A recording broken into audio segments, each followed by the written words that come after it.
Hello, everyone, and welcome to another episode of Canadians with Disabilities and Their Allies. My name is Brent Frain. I'm the host for the show. And today I have Dan Trays rejoining me today. It's always a great pleasure to have Dan join me on my show. And Dan's from Toronto, Ontario. He's on almost the east coast of Canada. I'm on the west coast of the capital region in Western Canada, in Victoria, British Columbia. Beautiful sunny day here today. How is the weather out in your area there, Dan? Scorcher. I think it's about 30 degrees Celsius today. They say I got the AC and two fans going here. Yeah. Oh, But I can't complain, right? We needed, and just to start off too, very quickly on that weather-wise, I wish nothing but the best for all the provinces and areas affected by the wildfires, right? I'm praying for rain for them, right? I'm praying for rain.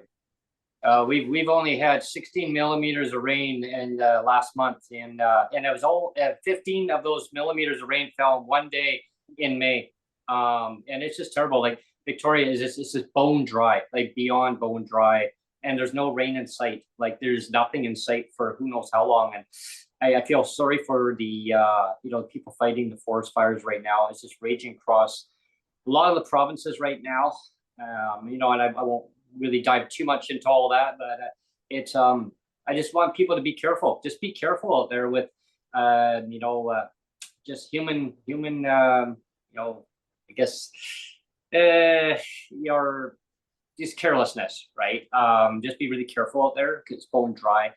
The forest fires, the firefighters are doing their best to try to basically combat Mother Nature. Mother Nature basically has a mind of her own, right? And this is the repercussion when it comes to climate change too, right? So we have to do our best as citizens across the country and keep things under control. And you hope that we don't have another heat dome issue that we had in the past years where a number of and it's usually the vulnerable people, right, that end up dying from heat because they don't have proper housing, they don't have proper air conditioning, they don't have and even you said with the forest fires, like I myself for the last 3 or 4 years now have had this air purifier in my place because the smoke was getting so bad for the last few years, right? So I finally broke down and bought one, but not everybody can afford one of those, right? But I mean, if I didn't have it, I mean, it was really bugging me. So I used to laugh at people that got air purifiers. So like, why would you need one? I never thought, like, it just seemed like a pointless purchase for me for so many years, and then lo and behold, the last few years we've had the forest fires, and of course, like it's a required purchase now. A battery. I remember last year when we had the heat dome, the government in our province, Neil, had said they were going to be getting help for people on low income, seniors, people with disabilities. To get the air purifiers or air conditioners, but that never happened. I really my fingers that we really do not get a heat dome again. I think we will, but hopefully not too. They see because how many people died last year? It was a lot. Neil touched on. Sorry to interrupt, but Neil touched on something that's very near and dear. Like it's the homeless community, right? Suffer whether it's cold or heat, and that's why on a Friday I want to be more positive and just let people know, in case you didn't know, that proud to be a part of a team. We advised the councillor who actually brought forth a motion here in Toronto last council meeting, Councillor Paul Ainsley, who full disclosure, I work for, and he was the one who brought forth a motion that declared homelessness and I don't know what word they used. It was either crisis or emergency, but it was a good start. I don't know how the vote went, if it was unanimous or not, but it was a great start. And going forward, like working together, people need to start praising these council and the staff, but most of all, us in the community that are bringing forward the ideas that will attack these issues before these deaths happen. Yeah. Yeah, and one of my motives is always being proactive, like looking at the situation. What can we do as society to help combat like homelessness or any issue? Is it housing crisis, homelessness, healthcare emergencies, and it's all intertwined. I mean, in order to reduce or eliminate, I use the word eliminate rather than reduce, eliminate homelessness. You look at the healthcare. I mean, it puts more strain on our healthcare system when you got more people that are homeless. Well, what is the underlying issue? What's causing it? Is it that maybe a person's building burnt down because of bad electrical issues? Has it been so condemned that the poor wiring? Like, I don't know. Like, there's so many things, right? And then you see people that are homeless, and then I know in my hometown, I went by and it's changed a lot in different ways. And in a positive way, it's growing rapidly. But I talked to a couple of people, and they told me, well, yeah, we managed to find a place, but it was hard to find because of the cost factors. And is it the cost factors of these places because the corporate landlords are making it too expensive? Well, then they still become homeless, right? A couple of them did find a place. One of them was one of my previous residents who lived in the building. I was quite surprised bumping into her, and it was nice that she found a home for the price that she pays. Dan, it's just outrageous. I couldn't believe the amount. I was like, wow. I said, I used to rent a 2-bedroom place for the same price, and she found a 1-bedroom for that price, like $1,900. Wow. Like, and I think, like, I believe the issue, like it's probably the same across the board, across the country, right? Yeah. But the issue, two things, man: housing and services. So when you hear about housing and affordable housing, that's great. It helps that family of 4 or single parent family get an affordable place in the city. But it does not do, and here's my $20 donation. It does not do shit for the homeless, right? Like it does absolutely garbage for the homeless. And if you don't have those wraparound services to help with such things as mental health, with transit issues going on, and more importantly, like you mentioned earlier, Brent, health.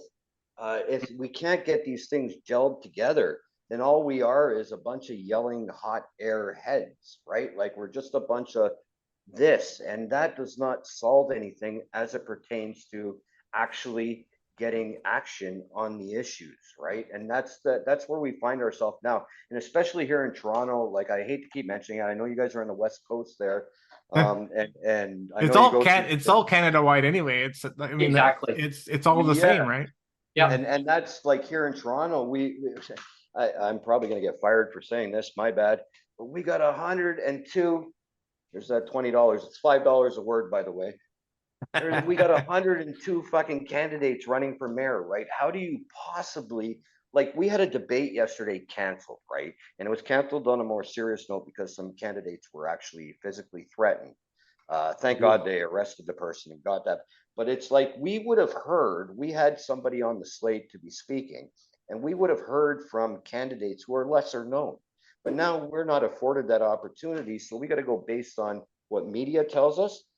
And more importantly, though, what we hear from spaces like this with lived experience. So that's why I encourage everybody to listen to spaces like this, listen to other podcasts and such, and focus and make your choice an opinionated choice, but it's educated, not just rip, rip, rip, rip, rip, rip. Yeah, and my brain power goes out to left field. That's when I stop listening. And the thing that bothers me too is we always hear of the terms equality and equity, and I mean, those are great words. I mean, I it's not like I don't support those words, but like a reality pill here is that there's never going to be complete equity and equality ever. I mean, there's always going to be a huge disconnect of the haves and the have-nots, right? But at the end of the day,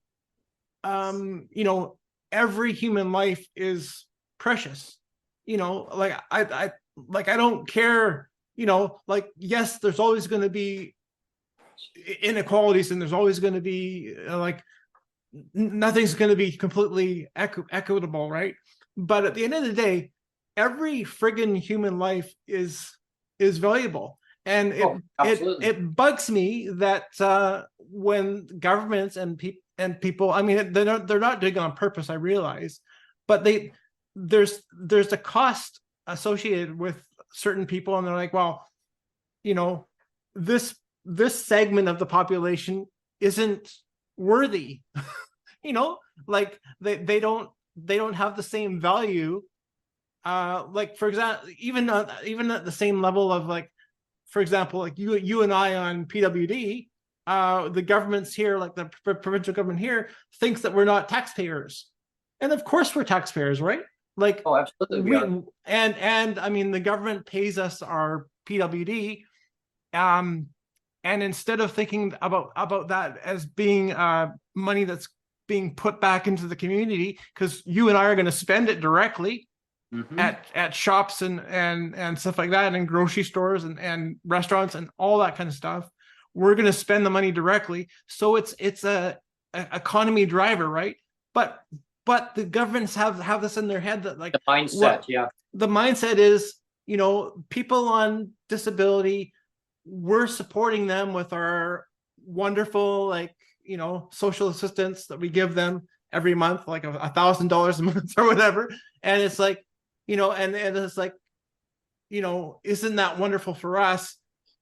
But these people on PWD aren't supporting the economy, and that's just a bunch of bull. Of course we are.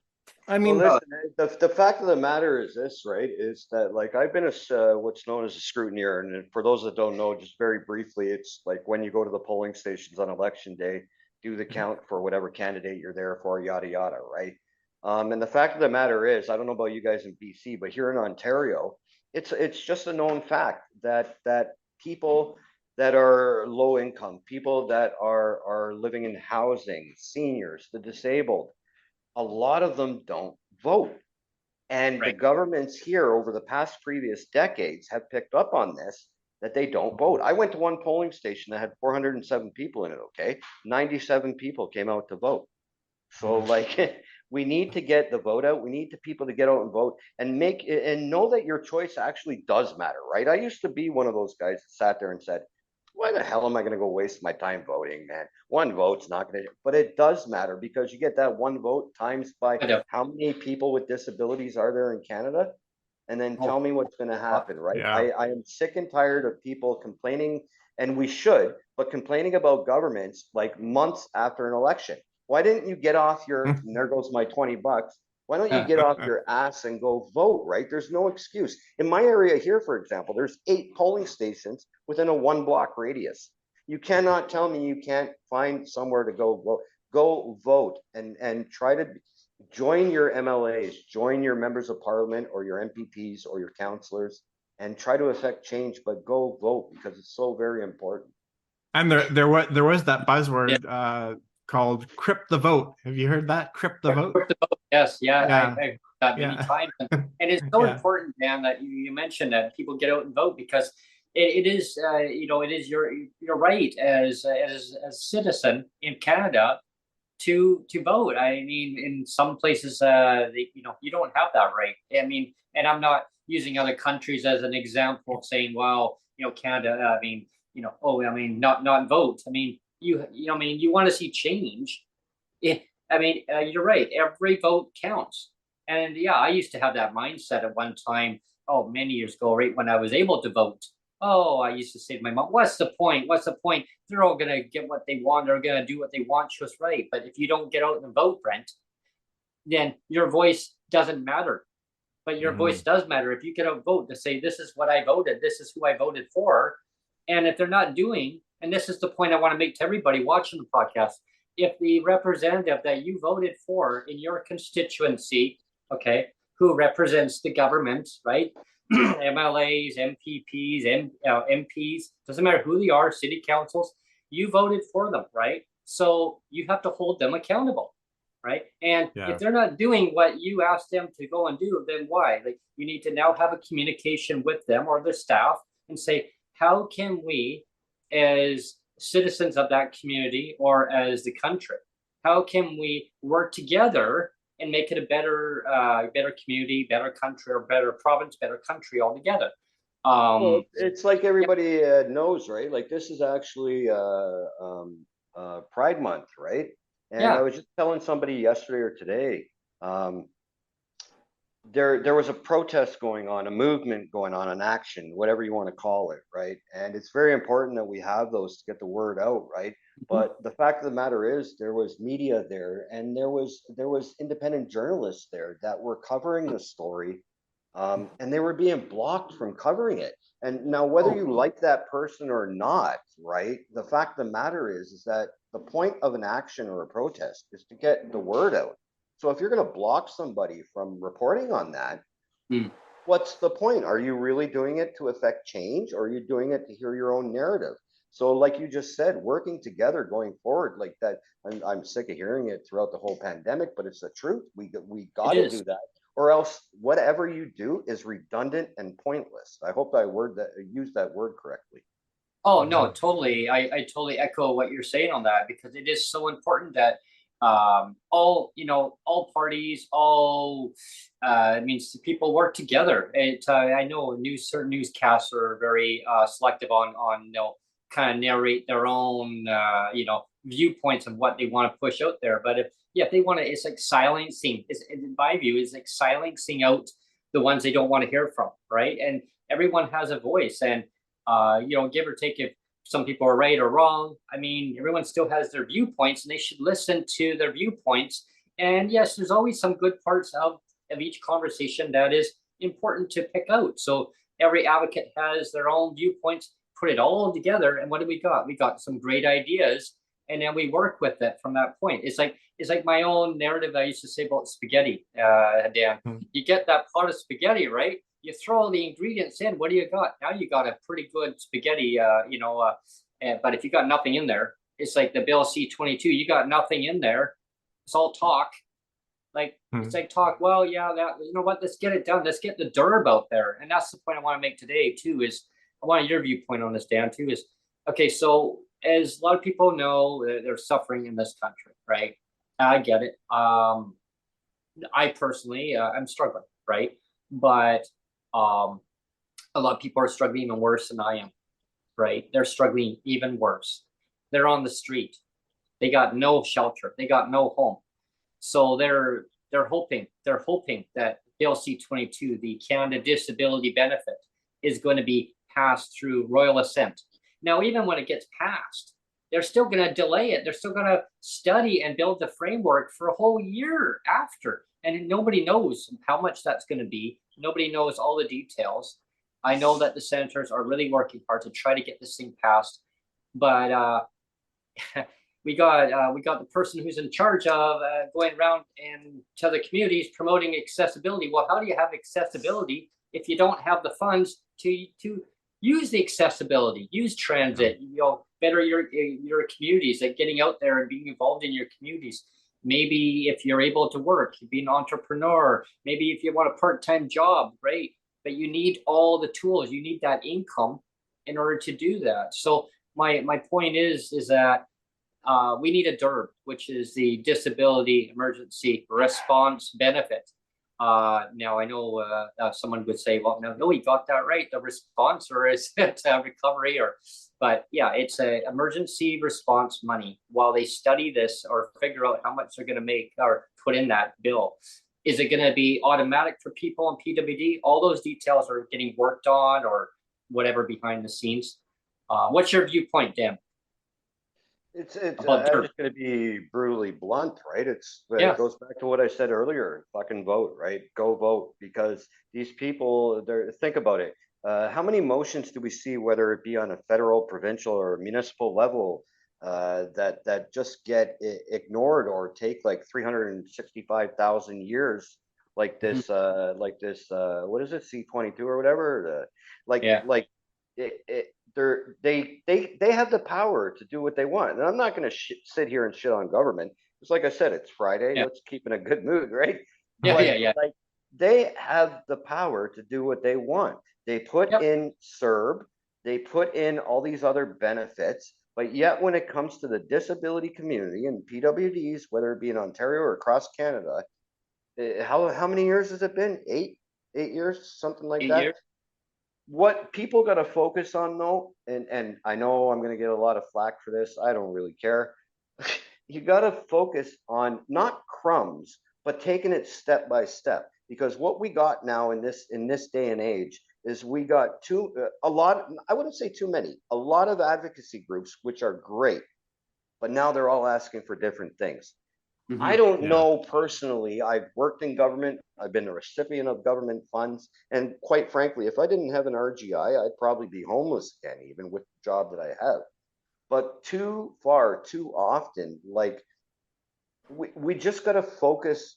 There's no government that's going to give you $5,000 a month. Let's give up that fucking hope and prayer right now. And sorry, I don't got another 20, so I'm going to keep myself in check.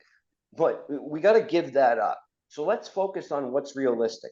Do we got to at least double the funds? Absolutely. Do we need a DERB or whatever word is going to be tagged onto that C-22? Absolutely. But one thing I want to focus on, and I won't dive in too much into it unless you guys want to, is an across the board universal RGI, call it what you want, something to do with rent, because housing is key. If you have no roof over your head, what good is a couple grand a month? It's Mhm. no good. You definitely dive into it, Dan. That's something that I was just going to talk to you about. So I'm glad that you brought that topic up. Yeah, definitely. I want to hear more about that, about the RGI and No, making. I don't Yeah. have a specific plan for it yet, but I'm just saying, like, but all these years and all these decades that I've personally been doing this work, and also living through it at the same time, you never hear anything about, oh, get us housing, build us more. It's more about double our money, and then when you get to the people listening and saying, okay, let's double the money, then it turns into, quadruple the money, and fuck, this group said this and this group said that. Come Yeah. together for that one issue, right? Don't come together for everything, because that's just crazy. That'll never happen. Come together for that one issue and say, hey, listen, Finland did it. Places in Europe are doing it. Why can't we do this here in the richest country in Canada? We support every other issue going on out there, which we should, because that's what we're known for and that's what we do. But people are dying on our streets still. I'm just saying. Yeah. And I remember when Shane Simpson was on. Remember, he was saying, he made a comment of, that getting a job is important, and it is. But I made the point, that when I did that advocacy work for the Sam Sullivan Foundation, and we did a employment project, or a pilot project to get people with disabilities working. I made the point that the problem is if you have people that are in unsafe housing situations, like I made the point of there was just the one example of the one guy that had a neighbor that was threatening his life, like every day, saying, I'm going to kill you, I'm going to kill you, I'm going to kill you. And so then he got moved. This was BC housing, so this is provincial housing, provincial housing stock. So he got moved, and then the province said, well, we'll move you once, but if you complain again, you're off the service. We're not gonna house you anymore. So then he got rehoused, and now he's in a place where, I mean, hopefully it got fixed, but he was in a place where he had smelly carpets, and the landlord refused to remedy the situation. So you tell me, how is the guy supposed to get a job, and when he's not sleeping, properly because he can't sleep because of the smelly carpets. He's not eating properly because he's on social assistance, so he's got like, you know, only a few $100s every month for food. You know, and so it all goes hand in hand, right? I mean, so like Dan was saying, like having a safe shelter is so important. If you don't have a safe place to lay your head, that's like the whole thing right there. You know, Absolutely. everything else falls apart if you don't have that. Well, that's kind of the theme that from other guests that I've had, Neil, and Dan on my podcast, is that the theme is that they recognize that housing is so important, right? And building more social housing, they call it, more housing, not in the private sector but in the public sector. And in BC, it's all under the umbrella of BC Housing, right? So they can call it different ones. They can call it Orange Group Society, or Pepsi Cola, or whatever it is, like some other provider. Like it's all individually run and operated, right? But under the umbrella. So in the private sector, which I live, market housing. Okay. So I learned something yesterday. So I was going to bring this to everyone's attention here on watching the podcast today. I've been living in this building here for 2 years now. It's a 2-year mark here, and in Victoria. Happy anniversary. I next door to this building, and I close my curtains during the day sometimes when the sun, because it shines right off their building. It's got white stucco, so they contrast. You can imagine, it just gives you, just blindsides you, right? So the sun hits it. I always thought it was a condominium. Until yesterday. I found out there was a contractor out there. He was doing a bunch of renovations, and so Sonia and myself, we went for a walk down, and we were talking to the contractor. And what we learned is it's not a condominium. It's actually co-op housing.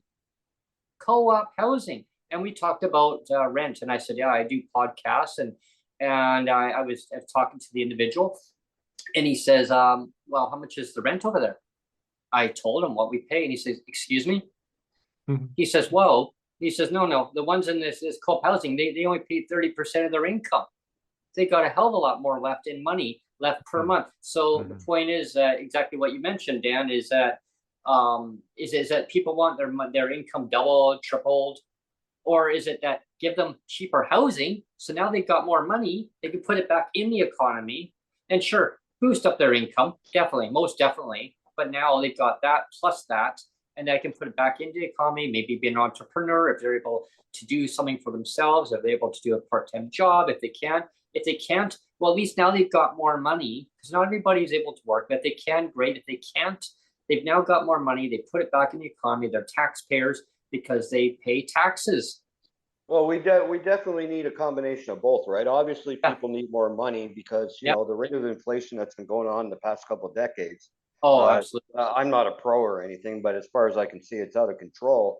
And when you get a 1.5% increase or whatever it was that they allowed here in Ontario, and guys out there with your, it's ridiculous. I don't even like saying it, but what is it, $375 for rent or whatever? That was just raised to 500 or something.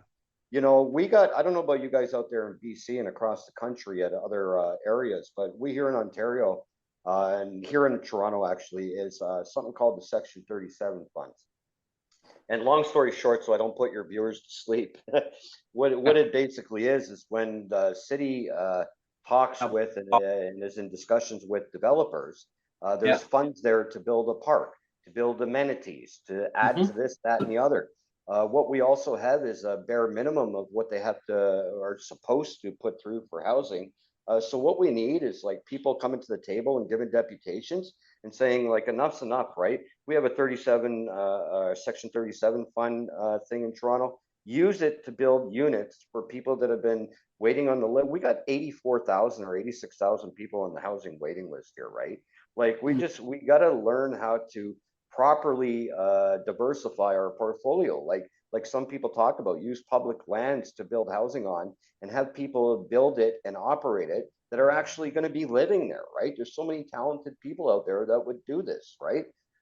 Like so often, the one common thing that I hear from people occasionally, 50% of the time, is, Dan, why do you say this? Dan, why do you tell it? Because it's the fucking truth, man. And unless you guys want to live in a lie for the rest of your lives and just keep hearing your own narratives that don't accomplish anything, then this is what we got to do, right? The issue is it's been let go for far too long, and there's Yeah. so many diverse issues to be dealt with, whether you're a newcomer, indigenous, a woman, part of the LGBTQ community, or just an everyday Joe that is just trying to survive. We are all humans, we're all people, we all deserve that housing. Housing is the human right. Like I said, if I didn't have an RGI unit, my job where I am, sure, great job, great paying job, but it's a part-time job. And if I were to have to leave here, I'd be homeless again, because the rent here in Toronto is now somewhere in the vicinity of $2,300 to $2,500 a month for a one bedroom. Mhm. That's what it's going for. ODSP or OW Yeah. that can afford that. Hands up, right? Well, that's what it's going for in the capital region here. I mean, I can't believe it. Like in my building, it's I look around and it's like the cheapest around. You know, everywhere else it's like the prices. In my landlord told me like they have other rental properties, and she says, "My God, Brent," she says, "I mean, you're looking at $2,500 for a one bedroom." I go, "What?" She goes, "Oh yeah." And so you're saying, "Oh my God, the prices are high." Yes, they are high. They're even higher. So if you left your unit, we would rent your unit out for $1,750 in our building here. But other buildings that we have, yeah, they leave. The rent's now going to go even higher for those tenants. So her view was, and the management company, they're awesome here. I mean, even though they're private sector, they get it. Like they get it. They want to keep their residents happy. And what they say is, well, there's such a long waiting list for social housing under the government, like at least minimum 10 years, and not enough housing is getting built. So they say, well, why doesn't the government just bring over those other programs that people would be eligible for, that are PWD, that are seniors, everybody, and put it all under one umbrella? Because right now seniors get it, RAP in BC, British Columbia, they got a residential assistance program. It's for single mothers, single fathers bringing up their children. Okay, so I'm not singling out saying it's just for mothers. No, it's for fathers too. If they're bringing up as a single father, bringing up their child, they can apply for it, which is 30% of their income. So it's like having our RGI housing, like in Ontario, an equivalent. It's like having that, but PWD, Dan, in who get the 375 shelter, they don't qualify because even though they live in the same situation as other people in that housing, they don't get it. So the other minister who I had on before, that was one of the things that he wanted to get rid of, but unfortunately, he wasn't allowed to get rid of it. So I think it's more of a policy. We're gonna have the Minister of Housing on your show, though. Yeah, that'd be interesting to talk about. We can make that announcement. Yeah. We're going to be having the minister in BC, Minister of Housing, coming on, joining us in the very near future, and we're talking about these issues for sure.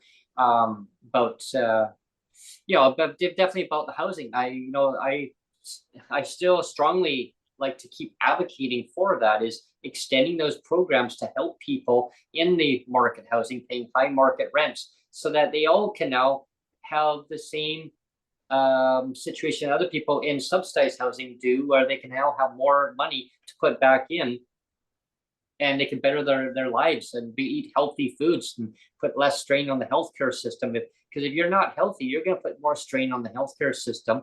And right now, I know across the country, even in Ontario, also every province, they're struggling with doctors, having a doctor shortage. BC, we're having a crisis right now, what's going on here. But I think it would level things out. And I think and I'm not bashing any, certain politicians saying, you're right, you're wrong, you're right. Work together like this. Let's fix this up. Let's fix up what the problems are. Listen to the advocates across the country and take the great ideas, but put them to work. Like, not just listen, go, oh, yeah, that's a great idea. Let's have a game plan. Let's have an end goal. Okay. And this is one thing I learned in college here. So you have a goal. Okay. How do you achieve that goal? You have steps. Okay. So you have steps in order to get to the end game plan. So that game plan, once you reach that game plan, now you implement it into that goal. Gee, that was hard. Well, you see, and I'll throw it out there too very quickly. Sorry, I had a little delay, so I'm sorry if I'm interrupting. But it's like, for No, no. example, a couple of weeks ago, I went to a mayoral candidate's office opening, right? And you know when you go to these things, sure, oh, there's no parties in municipal politics. Bullshit. There was liberals there, there was PCs there, there was everybody there. But this person it just so happened to be that they had a little bit of everybody there, right? And it made me think, okay, I've never really talked to this person before. They were involved in housing before, just like I'm very in tune with the housing community here in Toronto. But I sat there and listened to what they had to say, because the fact that they were able to gather that diverse of a community together and to focus on, there was three particular issues they were all focused on. And it's like, that's what I personally do. I don't belong to a party or person. Everybody knows that I've known Ford for, I don't know, 20 something years now, 24 years. But I could give two shits, because you know why? His government is sucking right now, right? There are people dying in LTC homes. There's people dying on the streets. There's people that don't even have a roof over their heads. So like you guys touched on, you got to work together on those issues. And then you never know what you're going to come across down the road, right? You might not like each other, might not go out for a nice cold beverage or anything, but at least you'll be able to get the narrative out there of and the voice and what actions are needed to the community, because it's not dogging the media, right? But it's a proven fact. I've said it all my life. I'll say it again. Media runs elections. They have their chosen candidates. They'll put them on the plank, and they have the right to do that because that's their business, right? But is that what we need in a diverse community such as ours across Canada to get the people in to do the things we need done? No. We need collaboration. We need action. Enough of this fucking talk. Enough of the 8 years, C-22 or whatever the hell it is. Yeah. And although some people I disagree with sometimes, I'll leave it at that, we also do need some sort of basic income, because if we don't have that money flowing through, like you said, it's very important. People will contribute to the economy.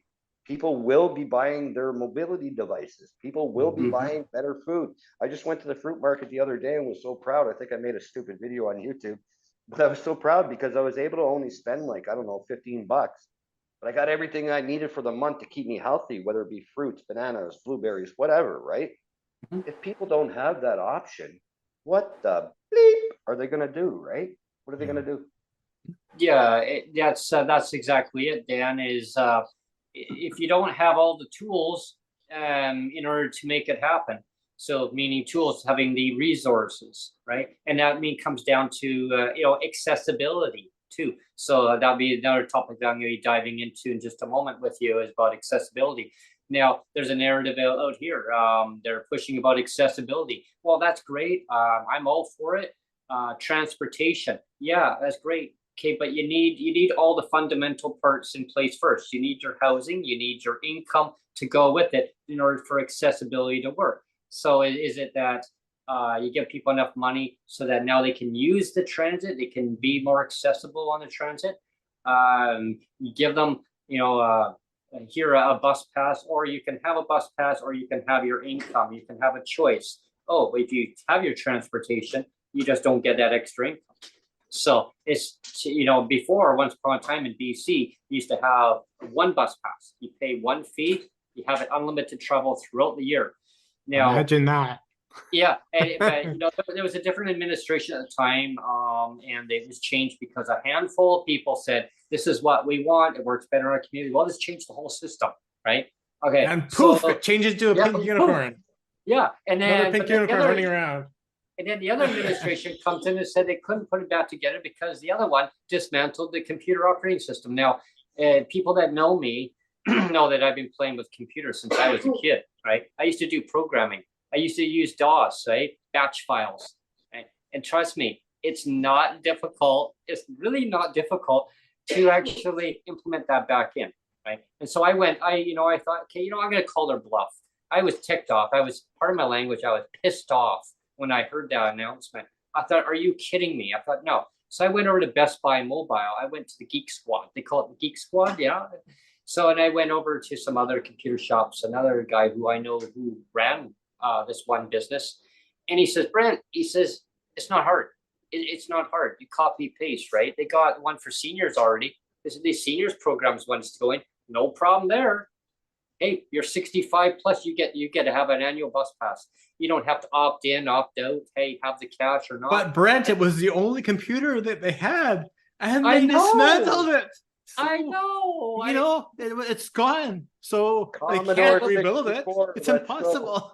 But we can't fix it. We can't just copy the program back over because why? Because it was designed that way. Right? Yeah. Well, Yeah, and just very I quickly wanted for- to make the point, and this is going a little bit off topic, but you remember, like in the early days of the pandemic, there was an increase of racial hatred, right? And I remember, I've made this point before, but you remember Sophie Louis, who's a broadcaster here, Yeah. and she made Yeah. the point of, you know, that all this racial hatred that was on the increase because of everybody's up, their nerves are up, right? And she says, like, I hate being othered, you know, like she made this big editorial about being othered sucks. And you know, that got me thinking that that's exactly what it's like to be on social assistance here in BC or anywhere, is that we're constantly being othered. Like, it's like, well, you know, the vast majority of the population deserves this. They deserve CERB or whatever, or they deserve whatever this here over here. And you guys on PWD, you deserve this because you're othered, you know, and the whole, we've talked about this before, but it's just systemic, you know, legislated poverty. It's designed that way, you know, Yeah. and it's designed to oppress, and it's designed to purposely other, you know, those people that are vulnerable. Well, and I don't know how they can other people, right? Because like we're all human, right? We all have to eat. We all have to take transit. We all have to go to work, right? Like it's I don't know about you guys there in BC and across the country. Here in Ontario, more specifically Toronto, a lot of the issues that we've had over the last couple of years, that was one of them, was bus passes being taken away from those on assistance. And just in case anybody in Toronto doesn't know, there is actually a program where you can take your social assistance slip or whatever you want to call it, whether it be on OW, ODSP, what have you, and take it to the TTC, and you will get a discounted pass. I'm not sure on the amounts. Rumor had it, I heard it anywhere from 39 to 70 bucks. But there is a program in place where you can take your slip. And here in Toronto, it's located on Davisville and Yonge Street. Everybody knows the building. It's right on the corner there. But you can get a discounted rate. But yeah, the clawing back of all the passes and such, like I've been watching it because of your transit videos and bringing to light like one bus on a fucking Saturday at 3 o'clock in the afternoon. Like what I people know. in Toronto would be tearing their fucking hair I out, know. right? No, isn't that crazy? Yeah, we all like it leads back to the same statement. Everybody work together to get these things done. And if they're already done, help educate the community that doesn't know about it yet, right? Yeah, and how can we make things better? It's I'm glad that, you know, when we're talking about, like, there's different segregations of one part of the population against another one, and it reminds me of a time that, now, and I'm not pointing fingers at any particular government, right? But I will throw it out there because it was something recently that was on the news, and I know so many people who watch, you know, podcasts, watch the news. And so I'm going to do a little comparison here, and people are like, "What?" So Neil will know about this one.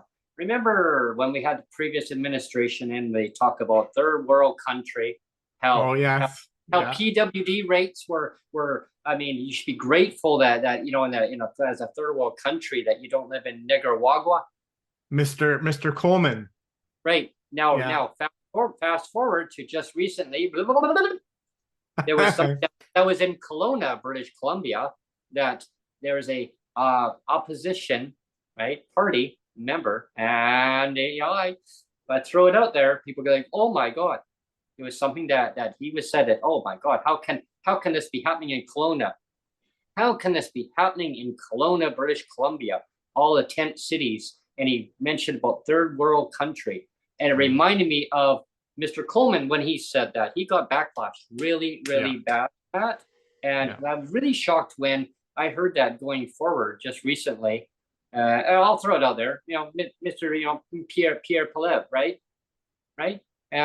Yeah, he mentioned that. And I thought, are you copying what Mr. Coleman said back then, or why would you even say that? I don't get it. Like, it makes no sense. Like, Brent, you're gonna get me fired, buddy. I wanted to make the quick comment that your mom is listening, Dan. Yeah, your mom is listening.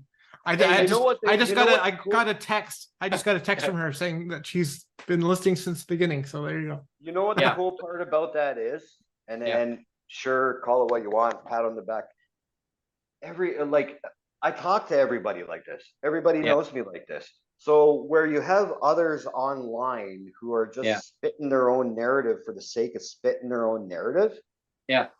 Whether you like me or not, I have full confidence in what I say, because what I say is exactly the truth. I'm not perfect. I screw up. Hey, hello. You know what I mean?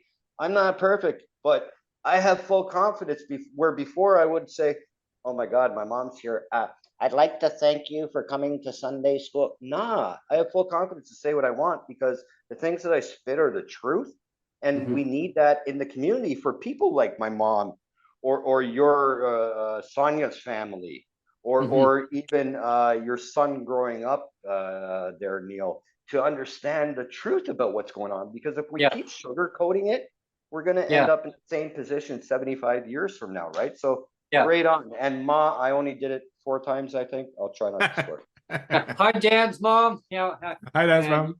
That's the point I just want to throw it out there, is that, when I did it's a comparison of saying, well, why would that politician say that where the other one did? I mean, like, really, like, they should not even go with that narrative anyway. How do we fix the problem rather than going, oh, it's Justin Trudeau's fault. Oh, Pierre. Oh no, Mr. Pierre, it's your fault, or back and forth. Like, work together. We all know there's a problem as society. We know, we see it, we hear it all the time on the news. And I was talking to Sonia this morning about that. I was saying, oh my God, all these crises is going on. And she's like, yeah. I go, why can't they all work together, fix the problem, rather than doing, this government, blah, blah. Like, I recently had, and a lot of them, people will watch the podcast. They'll say, oh, wow, Brent. And I'll say, yeah, I recently had a member of the BC United Party come on my show. And some people said, how dare you, Brent? Yeah, you know what? How dare you? But I invite people from other oppositions to come on. Why? Because I love to hear other ideas, other perspective of advocacy. And the person came on is fighting for advocacy for her older child, autism. I think, and I've always been since since I was a kid, of equality, of recognizing other disabilities. How can we bring this forward, of talking about it? And I learned about this in college. It's like, talk about your disability, Brent. Talk about your disability. Don't be scared. Don't be shy. Talk about it. And I had to do a videography of myself talking about my own personal life. I learned fast that it got graded by the class. And I got to rewatch it with the class. I'm like, wow, you can imagine, right? And then being graded, and there was no saying like people's opinions was their opinion. Yeah, no, Brent, you needed to speak a little louder. No, you need to be a little bit more confident. And then we would go back and do it again.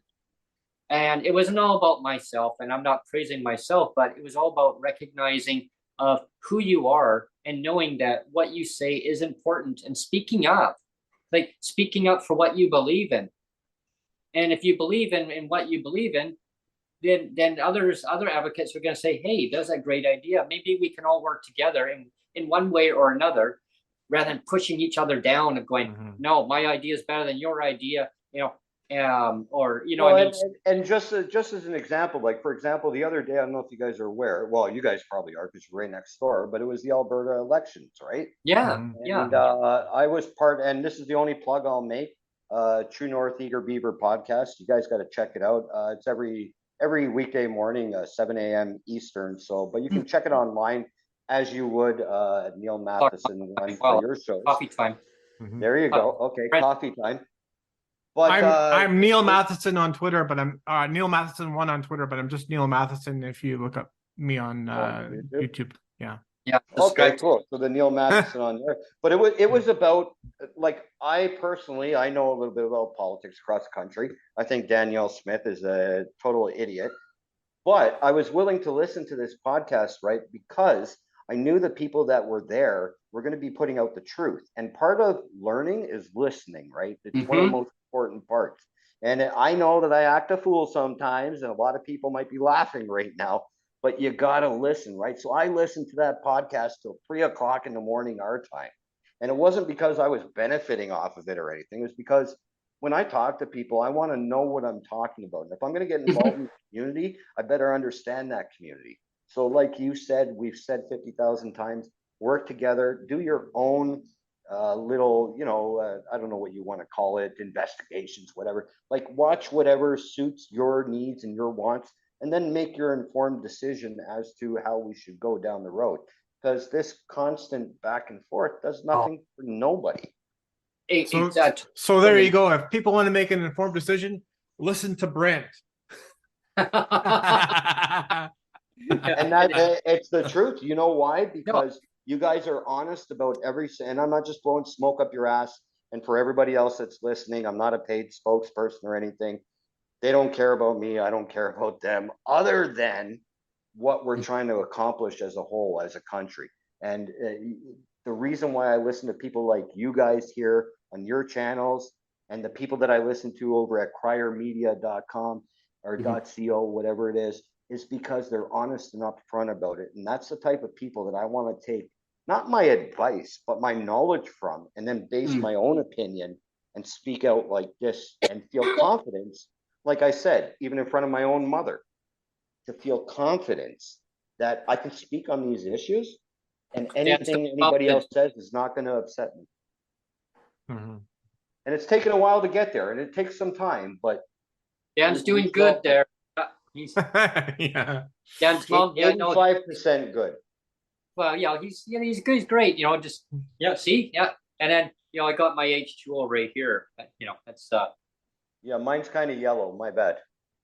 Well, that's okay because I did a segment on the touring for Brent, and I did that. We went to an Irish pub down there, and of course I had one of those yellow drinks too. And I said, your guys' videos have been awesome. Like, especially, I want to hit it on again, those transit videos. Like, I can't understand for the life of me. I know we live in Toronto, right? But I can't understand for the life of me any town across Canada that only has a bus like at 3:30 in the afternoon on a Tuesday. It's crazy. People would be ripping their hairs out, and like the phone calls at my office would be off the hook.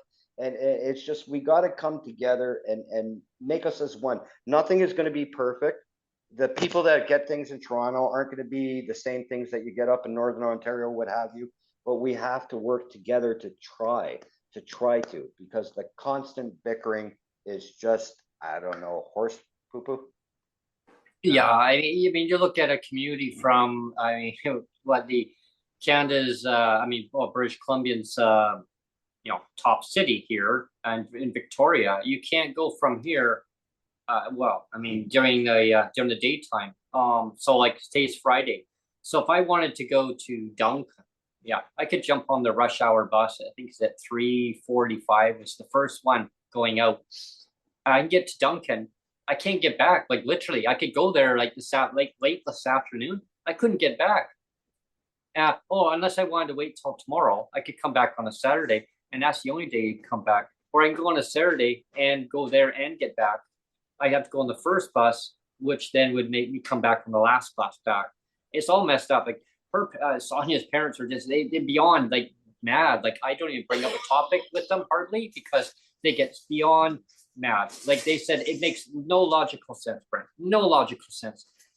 And her dad, he just gets so fuming mad. Like, he looked at his schedule and he says, "This makes no sense. Did a 2-year-old write this schedule, Brent?" Like, no, I don't know who wrote it.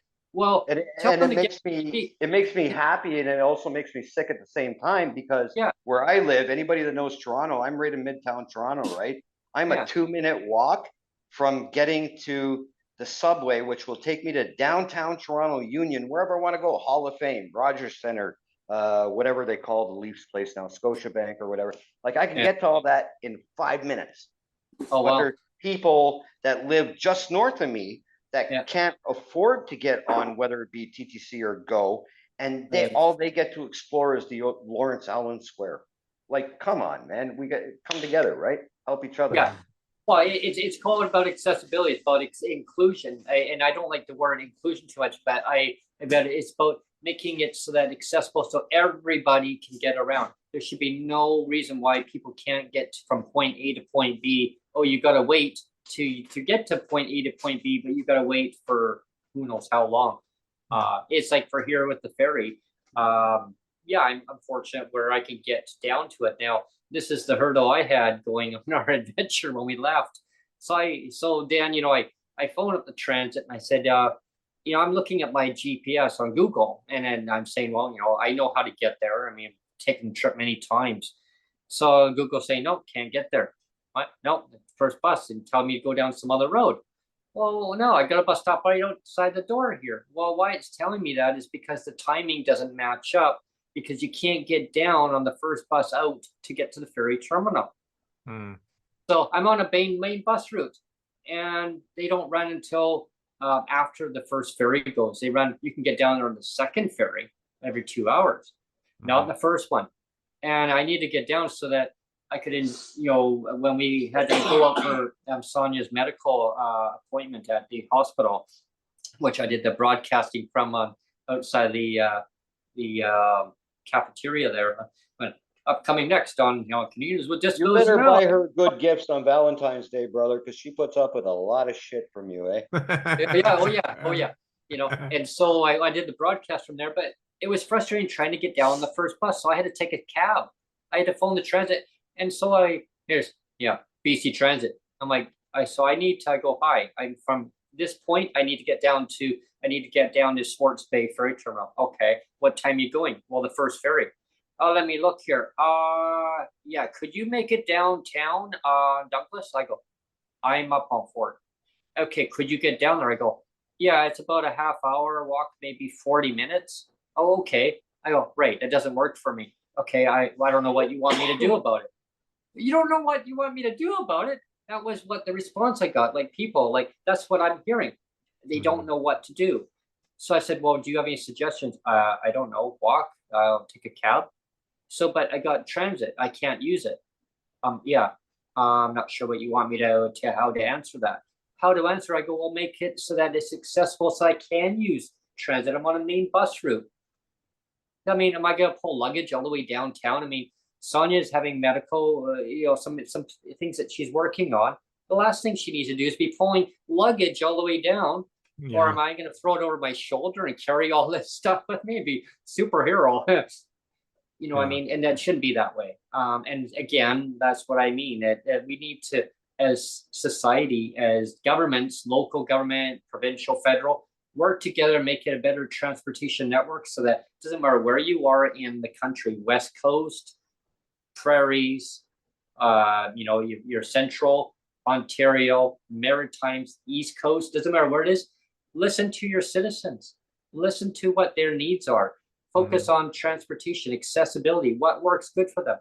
Have, real consultations, but not just take all the information and then don't do nothing. Take it in, figure out an action plan, listen to it, a goal. This is how we get to it, and how the steps to get to that goal and achieve. Done. Boom! How? Imagine how society, how we can actually change things for the better. It's not hard. And if you want to learn how to do it, I can teach you how to achieve those goals. Like, I've learned all this stuff in college. It's not hard. It's not. Workshops, people. Workshops. We're getting ready. We're right at the top of the hour again. So I didn't know if we wanted to make closing comments. Yeah, I know what mine already is. Oh, there we are. Well, that was going to be my closing comment. Was how is Austin, your dog? Aww. Well, besides eating my ear, Sonia wants to see your doggy. Sonia wants to see your doggy again. Say hi. See, I still think you should have called him the gremlin. What was the gremlin name? The Gizmo, because of the ears. Dan, Sonia wants Hey, to see Neil. your dog. Neil, you might want to look down to the comment section because my mother's the one that named him. Oh. Aw. Well, Austin's a good name too. Now see if I was such an asshole, would he be licking my ear? Gizmo. Yeah, no, as for closing comment from me, I appreciate you guys. I appreciate obviously Sonia supporting Brent and obviously Neil and Brent for supporting everything that's going on. And yeah, work together. And to those that really have a sour opinion of me, try talking to me. Send me a message. We can talk privately if you don't want to out yourself to your friends, right? Talk to me. Let's work together and let's accomplish things as opposed to just hot air. You know, I want to have you come back on, Dan. We'll talk, another day. We'll talk more about the transit and stuff, and dive into a little bit of that stuff too. And how can we make any time, and keep up your good work on the videos of the transit because people across the country are watching. Yeah, and that's why I want to. We'll get Neil to reach out. We'll get you back on and as a follow up segment to do with transportation stuff. I think it's so important. As people know, I'm a very strong advocate when it comes to transportation about accessibility and having to opt out and make your choices. Like, can we just give everybody the bus pass?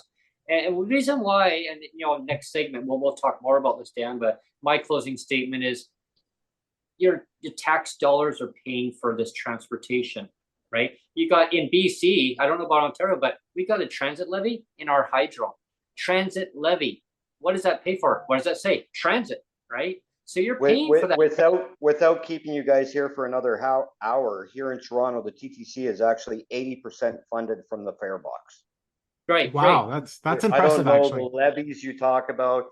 We used to be funded by the provincial government. That ended, I don't know, a decade or two ago, I guess, when we came into amalgamation. But yeah, 80% of the budget for the TTC is funded by the fare box. And right now we are at $3.30 per ride. Wow. That's good. Yeah. Well, here they contracted out a service. I did a segment out in the Fraser Valley where I was right on the borderline, Dan. I was right on the one transit authority versus the other one, and I could literally walk across the road and I would actually be in another city where now they're on strike. Like, that's messed up, right? Yeah. So sorry for the noise. Little Austin was attacking my beer cooler. Oh, it's all good. I didn't even hear the noise, but if it did, it didn't faze me. But yeah. But Dan, I want to thank you for coming on. We'll have you back very shortly. Perhaps next week, Neil. We'll get him. Yeah, we'll see. We have Ravi and we have a couple other people. We'll see. We'll see how we can. Squeeze everybody in after, but we'll get you back on very soon, Dan, and we're gonna continue on about the very important topics regarding transportation accessibility. How can we make things a lot better? And I love that your dog. There's your guard dog. Yes, awesome. It's like I said, they're jackhammering the balconies, right? So he hears one little squeak and he's gone to lunch, right? But yeah, thank you for that. And anytime you guys want, like I said, except for Mondays and Tuesdays. Yep. And like I say all the time, I encourage everybody, just reach out, not only to me and check me out. I think it's at 624 Dan on YouTube, the little stupid videos I put out. Yeah, 624 Dan on YouTube.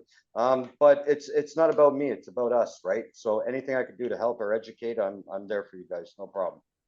We're now over 200 subs. So wow. I asked, and to everybody that has subbed to the channel, the YouTube channel, you're all important, and I love each and every one of you. So keep liking, keep sharing, keep subscribing. Yeah. Like, share, tweet. I mean, do whatever you see. You see the post when I post out there saying, upcoming guests coming up, and they'll say, well, how do I subscribe? Well, you need to subscribe. Or how do I watch? Subscribe to the channel. You're going to miss all the episodes. And, oh, wow. And I try to put things out as informative as I can of getting the guests on who have a different perspective on things. And it's always good to have other people's perspective on the outlook on what what their advocacy that they're looking at. How are they making things better for themselves, for their children, people around them with lived experience. And Sonja's got a nasty allergy cold, so I apologize for all the noise. What is that in the background? Yeah, just all draining down. You better cook her dinner and clean those dishes tonight, brother. There you go. Oh, my poor hands. But it's you know, it all comes down to advocacy, right? It's all coming down to people's perspective on their lived experience and how the system has affected their lives, and how do we change things like cross party lines? How do we change the policies and whatever it may be? Is it healthcare? How do we change things? How do we change things for housing? How do we change things for the social safety net? It's obviously broken in so many ways. But how do we work together as society to fix things? Like why we mentioned about basic income, GLBI, basic income, whatever it is. Incorporate all this together, and lots of great ideas, and we'll dive into all of these things coming up. So anybody who wants to come on the show, definitely reach out to Neil or myself. Definitely subscribe to Neil's YouTube channel. Just send us a $20 bill and we'll get you on the show. Yeah. Catch up on the previous events. I mean, watch for Breaking with and Coffee Time with Brent, my new segment. We're also going to be having, like I mentioned before, someone said to me recently, when are you launching that new exciting little feature? Stay tuned. It's coming soon to a podcast near you. There you go. Right on. Thanks. On that note, It was a great show. Thanks for tuning in. Thank you, everyone, for tuning in, and stay tuned there, Dan. Just hold there. We'll be right back.